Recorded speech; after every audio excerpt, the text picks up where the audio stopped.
Muddatdan oldin tug'ilgan hamda vazni kam bo'lgan bolalar uchun. Nutrilon Infotrini bola uchun zarur bo'lgan kaloriya, vitaminlar bilan boyitilgan, juda oson hazm bo'ladi. Allergiyaga moyil hamda allergiyasi kuchli bo'lmagan bolalar uchun. Nutrilon Peptigastro oshqozonni tinchlantirishga yordam beradi, bundan tashqari hazmni ham osonlashtiradi. Laktoza va sutga allergiyasi bor bo'lgan bolalar uchun. Nutrilon Neoket laktozasi bo'lmaganligi uchun allergiya xavfini kamaytiradi, bundan tashqari oshqozon hazmini ham yengillashtiradi. Ko'p qusadigan bolalar uchun. Nutrilon Antireflux qorin dam bo'lishini kamaytiradi, bundan tashqari hazm jarayonini ham barqarorlashtiradi.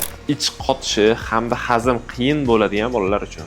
Nutrilon Comfort bola ichaklarini yumshatishga yordam beradigan, bundan tashqari hazmni osonlashtiruvchi ingrediyentlar bilan boyitilgan maxsus smes hisoblanadi. Kiserva bilan tug'ilgan bolalar uchun. Nutrilon Kesar maxsus formulaga ega, bola uchun eng yengil va xavfsiz smes hisoblanadi. Bu smeslar to'liq lichebniy hisoblanadi va bolada mavjud bo'lgan ma'lum bir muammoga qarab tavsiya etiladi.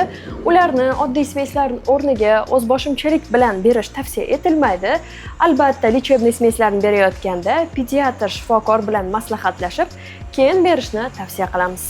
Video foydali bo'lgan bo'lsa, uni saqlab qo'ying. Keyingi videolarimizda qaysi smeslar haqida ma'lumot berishimizni xohlaysiz? Izohlarda yozib qoldiring.